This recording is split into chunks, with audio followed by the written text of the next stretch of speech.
नमस्कार, मी पंजाब डक हवामान अभ्यासक मुक्काम पोस्ट गोगुळ धामणगाव तालुका शेलूर जिल्हा परभणी। आज आहे 18 जून 2024।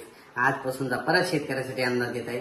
सर्व शेतकऱ्याला सांगू इच्छितो की आज 18, 19, 20 आणि 21, 22 जून पर्यंत राज्यामध्ये भाग बदलत पाऊस पडणार आहे।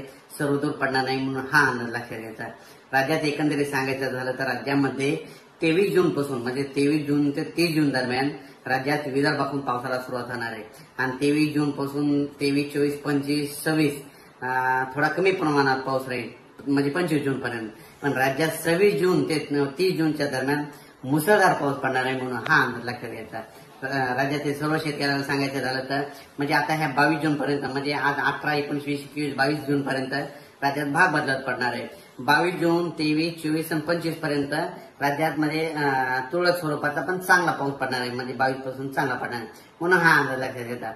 पण राज्यातल्या सर्व शेतकऱ्याला सांगू इच्छितो राज्यात 25 जून पासून तर 30 जून पर्यंत मुसळधार पाऊस पडणार आहे, वडे नाले वाहणार आहे, छोटे छोटे तळे देखील भरतील म्हणून हा अंदाज लक्षात येतात। तुम्हाला एक मागच्या मध्ये उन्हाळ्यामध्ये ज्यावेळेस मी जानेवारीमध्ये अंदाजमध्ये सांगितलं होतं की सर्व शेतकऱ्यांना सांगितलं होतं की शेतकऱ्यांना समजा जून मध्ये यापुढे कधीच कोणाला पाऊस कधीच विचारत जाऊ नका। दरवर्षी काय करा तुम्ही एक तारीख लिहून द्या। दरवर्षी 26, 27, 28 जूनला दरवर्षी महाराष्ट्रामध्ये पाऊस येणार हे कायमच लक्षात घ्या। म्हणजे दरवर्षी म्हणजे हे 2024 जरी झालं आणि 2025 ला देखील काय करा तुम्ही 2025 ला देखील 25, 26, 27, 28 जून असं गोल करून ठेवा। दरवर्षी 25, 26, 27 जूनला महाराष्ट्रात पाऊस ना हे कायमचं लक्षात घ्या। तुम्हाला बघायचं झालं तर तुम्हाला हे दाखवतो की यावर्षी देखील कधी कधी पाऊस पडणार आधीच कॅलेंडरमध्ये सगळ्या तारखा सगळ्या डिटेल करून ठेवलेले आहेत। ते हे बघा तर सुरुवातीला दाखवलं होतं की 9, 10, 11, 12, 13 जून मध्ये पाऊस पडणार आहे त्याचं होता। त्याच्यानंतर कधी राऊंड केलेला आहे 25, 26, 27, 28, 29 जूनला हे केलेलं आहे। त्याच्यानंतर तुम्हाला एक सांगतो यापुढे कधीच कोणाला पाऊस जरूर नका। जुलैमध्ये कधी पाऊस पडणार आहे म्हणून हे देखील तुम्हाला एक सांगू इच्छितो। जुलैमध्ये काय करा 10 जुलै ते 15 जुलै 10, 11, 12, 13, 14, 15च्या दरम्यान महाराष्ट्रामध्ये दरवर्षी पाऊस पडतो म्हणून हे एक लक्षात घ्या।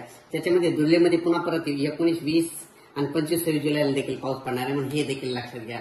त्याच्यानंतर सांगायचं झालं तर आणखीन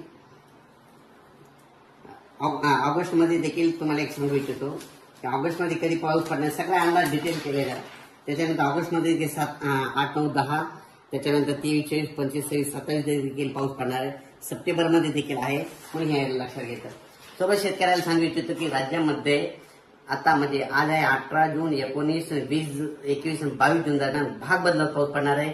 पावसात खंड पडणार नाही, जून मध्ये खंड पडणार नाही म्हणून हे सगळ्या शेतकऱ्यांना लक्षात द्यायचं। आज देखील विदर्भात देखील आज पूर्व विदर्भात आणि पश्चिम विदर्भात आज चांगला पाऊस पडणार आहे 18 जूनला। 18, 19, 20 या 4 दिवसामध्ये भाग बदलतच पाऊस पडणार आहे, एकदम पाऊस थांबणार नाही म्हणून हे सगळ्यासाठी एक महत्वाची बातमी। त्याच्यानंतर 23 जून, 24, 25 जून दरम्यान राज्यात पाऊस पुन्हा जोरात सुरू होणार आहे पण ते पण भाग बदलत पण जोरात पडणार आहे म्हणून हे अंदाज लक्षात येतात। आणि 25 जून ते 30 जून मात्र राज्यात सगळीकडे म्हणजे वाहुनी मुसळधार पाऊस पडणार आहे म्हणून हे अंदाज लक्षात घ्यायचा। शेतकऱ्याला सांगू इच्छितो ज्यांच्या शेतामध्ये ईदभर ओल आहे तुम्ही पेरणी करायला काही हरकत नाही। अचानक वातावरणात बदल झाला तर परत एक मेसेज दिला जाईल। धन्यवाद।